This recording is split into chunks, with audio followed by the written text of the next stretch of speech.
자, 첫 번째 단원인 물질의 구성 한번 알아보도록 하겠습니다. 자, 우리 주변에 여러 가지 물질들이 있죠. 자, 우리 주변에 책상도 있고요. 우리 주변에는 우리가 아침마다 먹는 뭐 식탁도 있을 거고요. 그 다음에 우리가 먹는 음식, 예를 들면 계란도 어떤 물질이 될 수 있습니다. 도대체 이런 물질들은 무엇으로 이루어져 있고 그 물질들은 어떤 것이 가장 작은 단위로 모여서 만들어졌는지에 대해서 아마 예전부터 되게 많이 궁금해 했을 겁니다. 자, 근원적인 질문이 되겠죠.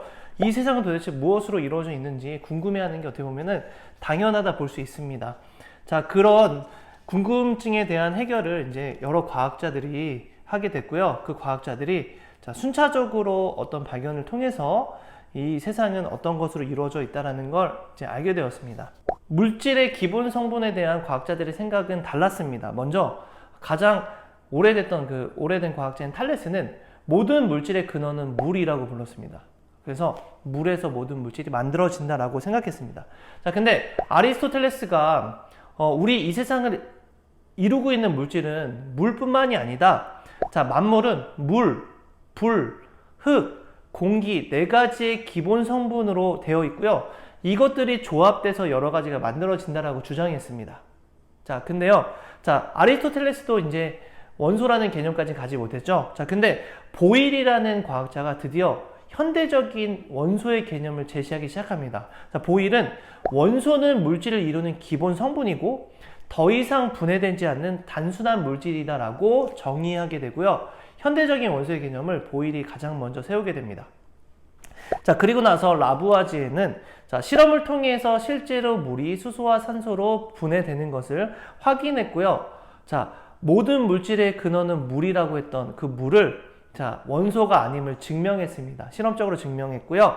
아리스토텔레스의 생각, 모든 물질은 네 가지의 기본 물질로 이루어져 있다라고 하는 아리스토텔레스의 생각을 자, 옳지 않다라는 것을 실험적으로 증명했습니다. 자, 화려한 불꽃 축제를 본 적이 있을 겁니다. 자, 불꽃 축제를 통해서 자, 불꽃 축제를 경험해 본 친구들은 아마 알 거예요. 하늘에 막 초록 색깔 불꽃도 있고요. 노란 색깔, 빨간 색깔 불꽃들이 이렇게 막 섞여 있습니다.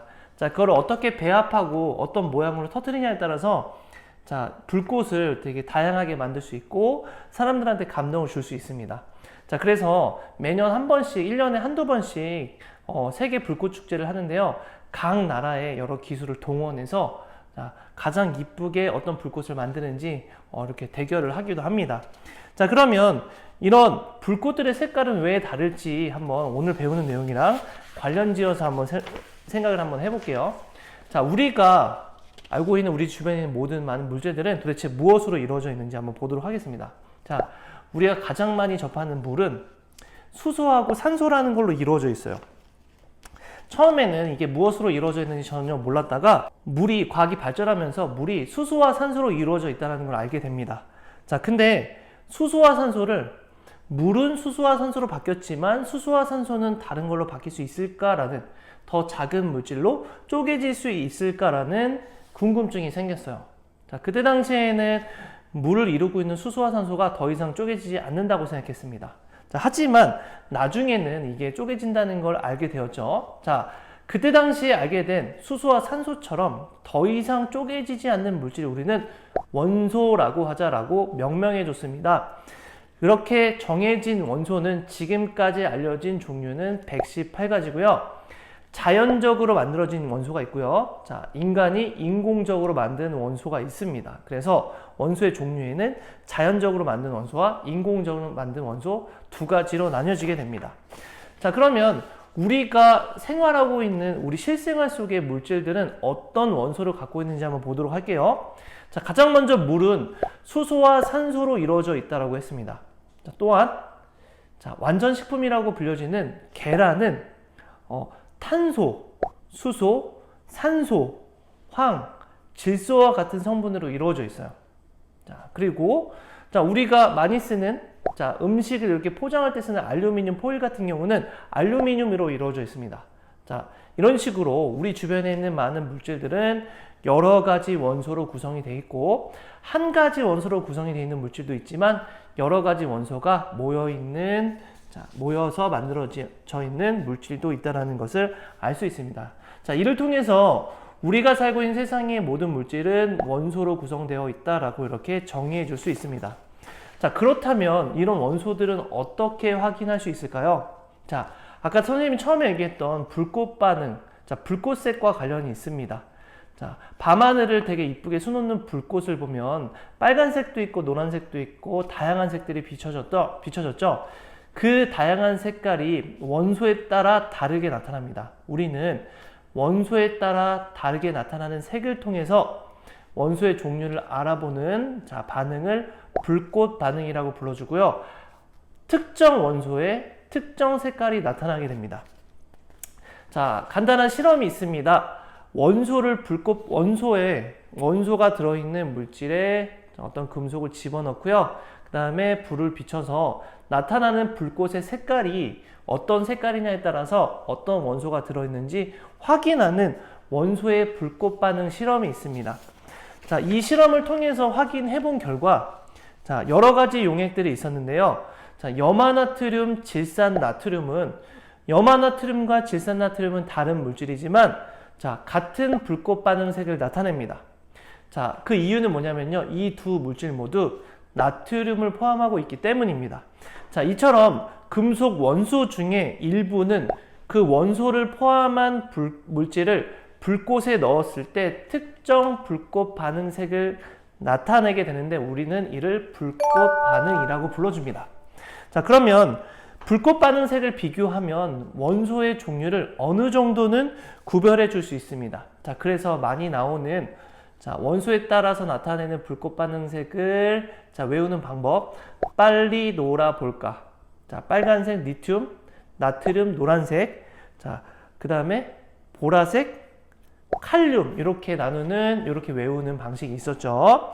자, 이렇게 대표적인 세 가지의 외우는 방법이 있었는데요. 자, 뭐가 문제가 있냐? 불꽃 반응색을 통해서 모든 원소를 확인할 수는 없습니다. 자, 특정한 몇 가지의 금속 원소만 확인할 수 있는 게 바로 불꽃 반응입니다. 자, 그렇다면 다른 원소들을 확인할 수 있는 방법은 또 없을까? 자, 그 방법이 바로 스펙트럼이라는 것입니다. 자, 스펙트럼은 빛을 분광기로 관찰할 때 색이 나뉘어지고요. 나뉘어지는 여러 가지 색의 띠를 나타내는데 그 색의 띠를 스펙트럼이라고 불러줍니다. 자, 그러면 이 색의 띠는 원소의 종류에 따라 다르게 나타나게 되고요. 특히 스펙트럼의 장점이라고 하면 두 가지 이상의 물질이 합쳐져 있을 때 그 띠의 색이 합쳐진 모습이 나타나기 때문에 두 가지 물질을 유추해낼 수 있다. 그런 장점이 있습니다. 스펙트럼이라고 하는 건 사실 여러 가지 그 색이 연속으로 나타내는 스펙트럼이 있고요. 그 다음에 선 종류만 나타내는 스펙트럼이 있는데 보통 원소를 구분할 때는 선 스펙트럼을 많이 사용합니다. 자, 그림을 하나 볼게요. 자, 리튬은 이렇게 나타나고요. 스트론튬은 이렇게 나타납니다. 또한 나트륨은 이렇게 나타납니다. 자, 각각의 띠의 색이 다르죠. 자, 그러면 마지막으로 칼슘은 이렇게 나타나는데요. 자, 그렇다면 이 띠의 색을 가지고 미지의 물질을 비교하면 그 물질 안에 어떤 원소가 들어있는지 확인을 할 수 있습니다. 자, 이렇게 스펙트럼을 통해서 불꽃 반응을 확인할 수 있고요. 정리해보면 원소의 종류를 확인할 수 있는 방법 두 가지는 첫 번째는 불꽃 반응을 통해서 확인한다. 두 번째는 스펙트럼을 확인해서 스펙트럼에 만들어지는 색의 띠를 구분해서 비교해서 원소의 종류를 알아낼 수 있다. 이렇게 두 가지로 구분할 수 있습니다. 자, 그러면 볼게요. 자, 물질을 이루는 가장 작은 단위가 원소라는 것을 이제 알게 되었습니다. 자, 그러면 이 원소라는 걸 알게 되었는데요. 물질을 그러면 이루는 각각의 한 개는 우리 뭐라고 부르는지 한번 볼게요. 자, 예를 들어서 이렇게 나타낼 수 있을 것 같아요. 네모가 2개 있고요. 세모가 하나 있습니다. 자, 도형은 몇 개의 종류일까요? 자, 네모 한 종류, 세모 한 종류, 두 종류이죠. 자, 그렇다면 얘를 몇 개인지 물어보면 몇 개라고 대답할 수 있을까요? 자, 3개죠. 총 3개입니다. 자, 그 얘기는 뭐냐? 자, 각각의 하나하나를 얘기해 주는 건 원자라고 얘기해 주고요. 하나하나를 얘기해 줄 때는, 자, 걔네들 말고 종류를 얘기해 줄 때는 원소라고 불러줍니다. 그래서 원소와 원자의 개념은 다르다. 자, 각각 하나하나를 지칭해 줄 때는 원자라는 개념을 쓰고, 자, 종류를 구분해 줄 때는 원소라는 개념을 쓰자라고 이렇게 정했습니다. 자, 그러면 원자가 도대체 물질을 이루고 있는데 어떻게 생겼는지 한번 볼게요. 자, 원자의 크기는 매우 작습니다. 어떻게 작냐면요. 실제로 수소 원자 1억 개를 한 줄로 쭉 늘어놓아야지 1cm가 된대요. 자, 그러면 수소 원자 한 개는 매우 작다는 걸 알 수 있겠죠. 그렇게 크기는 아주 매우 작습니다. 자, 실제로 너무 작기 때문에 눈으로 볼 수 있을까요? 눈으로 볼 수 없죠. 그렇기 때문에 우리는 원자는 모형을 통해서 나타내야 됩니다. 자, 눈으로 볼 수 없기 때문에 눈으로 보이지 않는 물질을 예측해서 모형으로 나타내야 되겠죠. 자, 이렇게 원자를 모형으로 나타내 보면, 자, 이렇게 나타낼 수 있습니다. 자, 예를 들어서 수소 원자는 중심에 뭐가 하나 있고요. 주변에 어떤 물질 하나가 이렇게 돌아다니고 있어요. 그래서 자, 가운데 있는 얘를 원자핵이라고 불러주고요. 주변에 있는 물질을 전자라고 불러줍니다. 자, 전자는 원자핵 주변을 빙글빙글 돌고 있고요. 자, 원자핵이 자, 플러스이면 전자는 마이너스를 띠고 있습니다. 자, 수소 원자는 가운데 원자핵에 전자가 하나 있고요. 자, 리튬이라고 불러주는 거는 전자가 3개, 자, 탄소는 6개, 자, 산소는 8개가 존재하고 있습니다. 자, 이처럼 자, 모형으로 나타냈지만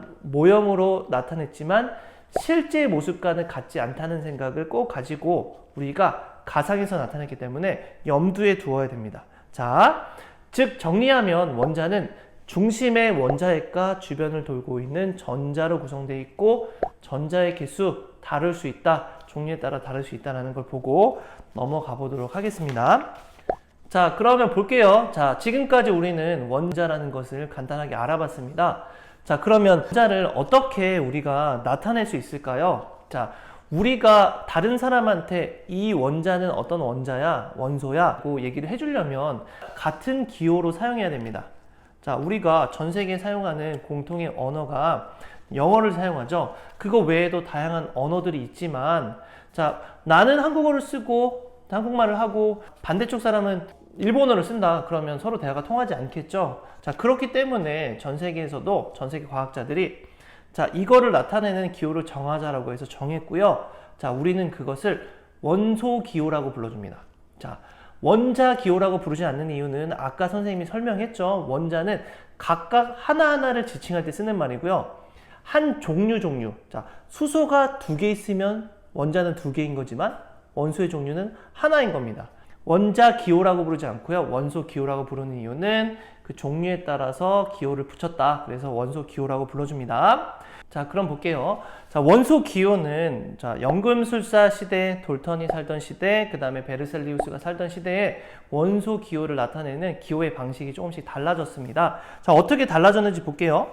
중세 연금술사가 있을 때는 자, 그림으로 나타냈습니다. 원소의 기호를. 자, 보이듯이 금과 은과 구리와 황을 자, 연금술사는 그림으로 나타냈어요. 자, 근데 자, 돌턴의 시대 때는 이거를 조금 더 바꿉니다. 자, 조금 더 단순하게 하고요. 거기에 이제 영어 알파벳을 쓰기 시작합니다. 자, 그랬다가 현재 사용하는 원소 기호는 베르셀리우스라는 과학자가 자, 알파벳을 이용해서 알파벳의 대문자, 자, 그 원소를 나타내는 명칭의 앞글자의 대문자와 자, 중복되는 게 있을 때는 중간 글자의 소문자를 연결해서 자, 아주 간단하게 자, 알파벳으로 나타낸 게 지금 사용하는 원소 기호가 됩니다. 자, 그러면 원소 기호 한번 볼게요. 자, 원소 기호는 이렇게 많습니다. 자, 외우는 방식은 선생님이 수업 시간에도 얘기했지만 여러 가지가 있겠죠. 자, 근데 가장 추천해주고 싶은 거는 자주 보는 거예요. 반에 있는 친구들 이름은 그냥 외우지 않아도 자주 보기 때문에 자연스럽게 외워지죠. 자, 그런 것을 추천합니다. 자, 수소부터 시작해서 여러 가지 원소들이 있는데요. 자, 원소는 자, 기호를 알고 있어야지 나중에 분자도 알게 되고요. 이 분자에 어떤 원소들이 어떻게 결합되어 있는지 알 수 있습니다. 그래서 자, 다음에 있는 여러 가지 원소 기호를 꼭 자, 알고 넘어가도록 합시다. 자, 블록을 여러 개 쌓으면요. 다양한 모양을 만들 수 있죠.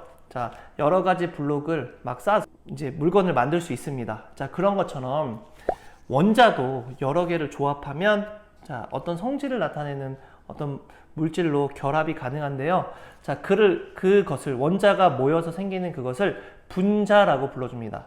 자, 분자부터는 어떤 성질을 나타내요. 어떤 기능을 하게 됩니다. 자, 분자란 정리해보면 독립된 입자로 존재하며 물질의 성질을 나타내는 가장 작은 입자이다.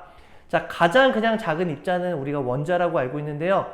원자는 성질이 없고요. 분자는 성질이 있습니다. 그래서 성질을 나타내는 가장 작은 입자는 우리는 분자라고 불러줍니다. 자, 예를 들면요. 수소 원자 한 개와 수소 원자 한 개가 만나서 생기는 수소 분자는 자, 수소 기체라는 성질을 가지고 있고요. 자, 불꽃에 만나면 펑펑 튀기는 성질을 가지고 있습니다. 자, 또한 자, 여러 가지 물질들이 모일 수 있는데요. 질소 원자 한 개와 수소 원자 세 개가 만나면 암모니아 분자가 됩니다. 자, 또한 산소 원자 두 개가 있으면 산소 분자가 되고요. 자, 산소 원자 한 개와 수소 원자 두 개가 있으면 물 분자가 됩니다. 또한 수소 원자 한 개와 염소 원자 한 개가 만나면 염화수소라는 것이 만들어지고요. 염화수소가 바로 염산이 됩니다. 자, 우리는 이런 분자도 모형으로 나타낼 수 있어요. 자, 분자 역시 아직까지는 매우 작기 때문에 눈에 보이지 않습니다. 그래서 분자도 모형으로 나타낼 수 있고요. 자, 각각의 분자의 모형은 다양하게 나타낼 수 있습니다. 자, 그러면 분자 중에서 분자식을 어떻게 나타내는지 한번 알아보도록 할게요. 자, 원자가 모여갖고 드디어 이제 성질을 나타내는 분자의 형태를 띌 때 분자식은 어떻게 쓰는지 보도록 하겠습니다. 자, 분자식을 나타내는 방법은 한 3단계로 생각해 주면 돼요. 첫 번째는요. 분자를 이루는 원자의 종류를 원소 기호로 써줍니다. 자, 예를 들면 자, 물을 써볼게요. 그러면 수소, 그 다음에 산소를 적어줍니다. 자, 그리고 두 번째, 분자 한 개를 이루는 원자의 수를 원소 기호의 오른쪽 아래에 작은 숫자로 표시합니다. 자, 지금 물 분자는 수소가 2개 있기 때문에 이를 수소의 오른쪽 아래에다가 작게 적어줍니다. 자, 세 번째는 이런 분자들이 여러 개 있을 수 있겠죠. 만약에 3개라고 하면요. 자, 숫자를 크게 분자 앞에다가 적어줍니다. 자, 그래서 3H2O 이렇게 나타내는 이 분자는 H2O라는 물 분자가 3개 있다는 의미가 됩니다. 자, 그래서 대표적인 분자식들을 보도록 할게요. 자, 수소 분자, 염화수소 분자, 산소 분자, 오존, 암모니아, 일산화탄소, 이산화탄소, 물, 과산화수소, 메테인이 자, 이렇게 분자식으로 나타낼 수 있습니다. 자, 이제 세 번째 한번 넘어가 볼게요. 자, 이런 원자 분자들은 어떤 특징이 있고요. 얘네들은 어떤 성질을 가지고 있습니다. 그것이 어떤 건지 한번 볼게요. 자, 우리는 운동하고 이렇게 이제 수도가에 있는 물을 먹으면 가끔 집에 있는 그 생수보다는 약간 소독약 냄새가 날 때가 있습니다. 왜냐하면 물에는 염소 소독이라는 걸 하거든요. 자, 염소 소독을 하게 되는데 그 염소의 성분이 약간 남아있기 때문에 자, 물을 마실 때 약간 독특한 맛이 나거나 어떤 냄새가 나는 걸 느낄 수 있습니다. 자, 오늘 수업 내용이 방금 이제 언급할 내용이 자, 이것과 관련이 있습니다. 자, 그럼 볼게요.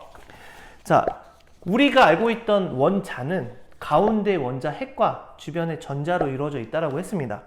자, 가운데 원자 핵은 플러스를 띠고 있고요. 자, 그 다음에 전자는 마이너스를 띠고 있습니다. 자, 얘네들의 그 양이 같기 때문에 원소, 원자 그 자체로는 자, 전화를 띠고 있지 않습니다. 자, 근데 가끔씩 얘네들이 전자라고 하는 걸 잃어버리거나 전자라고 하는 걸 얻게 돼요. 자, 그러면 원래는 플러스 2와 마이너스 2면 0이 되는데 자, 전자 하나가 더 들어오면 마이너스 3이 되겠죠. 그러면 그 원자는 전체적으로 봤을 때 마이너스를 띠게 되고요. 자, 원자가 마이너스를 띠거나 혹은 전자를 잃어서 플러스를 띠게 되면 우리는 그 상태를 이온이라고 불러줍니다. 자, 이온이라고 불러주고요. 이온은 전기적인 성질을 가지고 있습니다. 자, 볼게요. 대표적인 리튬 원자의 모형이 다음과 같습니다. 자, 리튬은 중간에 원자에게 자, 양성자라고 하는 플러스를 띠는 자, 어떤 입자가 3개 있고요. 자, 주변에 전자가 3개 있기 때문에 그냥 리튬 그 상태로 있을 때는 정기적으로 중성입니다. 하지만 전자를 잃게 되면 플러스를 띠게 됩니다. 자, 그래서 자, 이렇게 전하를 띠는 입자를 이온이라고 불러주는데요. 전자를 얻어서 마이너스를 띠는 이온은 음이온, 자, 전자를 잃어서 플러스를 띠는 이온은 양이온이라고 불러줍니다. 자, 그러면 이온은 어떻게 나타내는지 한번 보도록 할게요. 자, 대표적인 나트륨이라고 하는 이온을 보도록 하겠습니다. 나트륨 이온은 전자를 하나 잃었어요.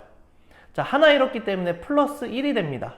자, 그러면 자, 원소기호 오른쪽 위에다가 플러스라고 적어주고요. 플러스 마이너스 앞에 숫자를 적어주는데요. 그 숫자 중에 1은 생략해 줍니다. 자, 플러스 1이기 때문에 원래는 1 플러스라고 적어야 되나 1은 생략해 주기 때문에 Na 플러스라고 이렇게 표시해 줍니다. 자, 이번에는 황화이온이라고 불러주는 자, 이온인데요. 얘는 전자를 2개 얻었어요. 자, 그러면 원소기호 S에 자, 2개의 음이온이 2개의 전자가 생겼기 때문에 2-라고 표시해 줍니다. 자, 이렇게 표시해 주는 게 이온을 나타내 주는 방식입니다. 자, 근데 나트륨은 나트륨 이온이라고 불렀고요. 황은 황이온이 아니고 황화이온이라고 불렀습니다. 자, 그 이유는 뭐냐면요. 양이온은 원소기호 뒤에 이온이라는 이름을 붙여주고요. 음이온은 자, 원소기호에 무슨 화이온을 붙여줍니다. 자, 그래서 두 가지가 차이가 있다는 걸 말씀드리고요. 당연히 예외는 있기 때문에 여러 가지를 잘 보셔야 됩니다. 자, 대표적인 양이온의 대표적인 4가지를 볼게요. 자, 나트륨 이온은 이렇게 나타내고요. 칼슘 이온, 자, 마그네슘 이온, 암모늄 이온. 자, 4가지는 꼭 알고 있어야 됩니다. 또한 음이온은 자, 염화 이온, 산화 이온, 질산 이온, 탄산 이온. 자, 지금 보시면 염소가 그쵸, 음이온이 됐을 때는 소를 빼고 화를 집어넣고요.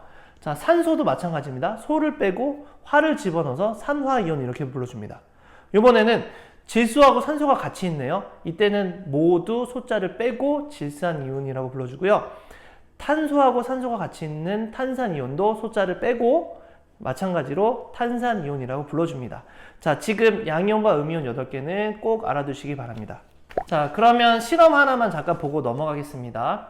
자, 이온의 성질 중에 하나인데요. 자, 먼저 증류수와 자, 이온 음료, 그 다음에 염화나트륨 수용액, 자, 설탕 수용액 이 4가지를 놓고요. 자, 전기가 흐르는지 안 흐르는지 확인할 수 있는 전기 전도계를 넣어서 전기가 흐르는지 한번 확인해 줍니다.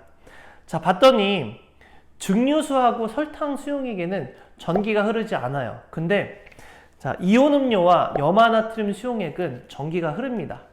자, 전기가 흐른다고 하는 건 자, 이온이 있어야 된다는 뜻과 같아요. 왜냐면요, 이온은 플러스와 마이너스를 띠고 있죠. 자, 전기가 통한다고 하는 건 마이너스 이온이 움직인다는 건데, 자, 설탕 수용액과 증류수에는 이온이 없기 때문에 움직일 수 있는 전기적 성질을 띠는 이온들이 없습니다. 그래서 전기를 띠지 않게 되는 겁니다. 자, 이처럼 이온 음료에는 전기가 통하기 때문에 우리는 이온 음료에는 이온이 있다라고 알 수 있고요.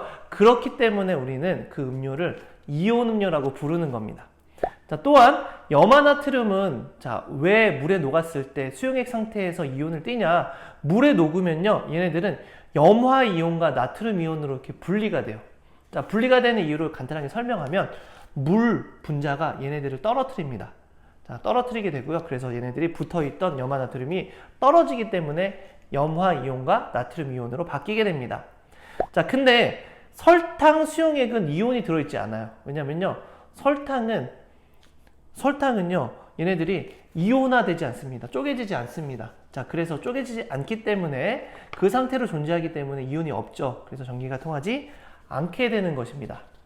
자, 그러면 이런 이온들은 어떻게 있는지 확인할 수 있을까요? 자, 우리는 원소를 확인하는 방법은 불꽃 반응색이 있었고 또 스펙트럼이 있었습니다. 자, 근데 이온을 확인하는 방법은 여러 가지가 있는데요.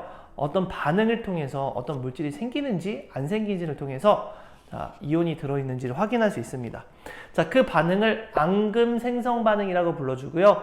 가루와 같은 어떤 물질이 침전돼서 앙금을 만들면 그 물질이 들어있는지 안 들어있는지를 확인할 수 있습니다. 자, 간단하게 실험을 볼게요. 질산은 수용액이라고 하는 거를, 자, 증류수와 염화나트륨 수용액, 질산 나트륨 수용액, 염화칼슘 수용액, 그리고 자, 수돗물에 넣어서 각각의 어떤 앙금이 생성이 되는지 한번 확인해 보는 실험이 있습니다. 자, 염화나트륨 수용액을 질산은 수용액이랑 이렇게 섞으면요, 흰색 앙금이 생성이 돼요. 자, 이 앙금은 염화나트륨 수용액에 들어있는 염화이온과 질산은 수용액에 들어있는 은이온이 반응해서 염화은이 생성되기 때문입니다. 자, 염화은이라고 하는 게 합쳐져서요, 앙금의 형태로 가라앉기 때문에 눈에 보이는 겁니다. 자, 이온은 물속에서 이렇게 자, 녹아있기 때문에 떨어져 있으면 너무 작은 형태예요. 녹아있기 때문에 눈에 보이지 않지만 두 개가 만나서 침전이 되면 그때부터 눈에 보이게 됩니다. 또한 납이온이 들어있는 수용액과 아이오딘화 이온이 들어있는 수용액을 섞으면요, 자, 아이오딘화 납이라는 노란색 앙금이 생성이 됩니다. 또 칼슘 이온과 탄산 이온이 들어있는 수용액들을 섞으면요, 자, 흰색 앙금인 탄산칼슘이 만들어지게 됩니다. 자, 이처럼 앙금을 생성하는 반응을 이용하면 수용액에 들어있는 이온을 확인할 수 있습니다. 자, 이 반응을 우리는 앙금 생성 반응이라고 불러주고요. 대표적인 앙금 생성 반응 몇 가지는 잘 보셔야 됩니다.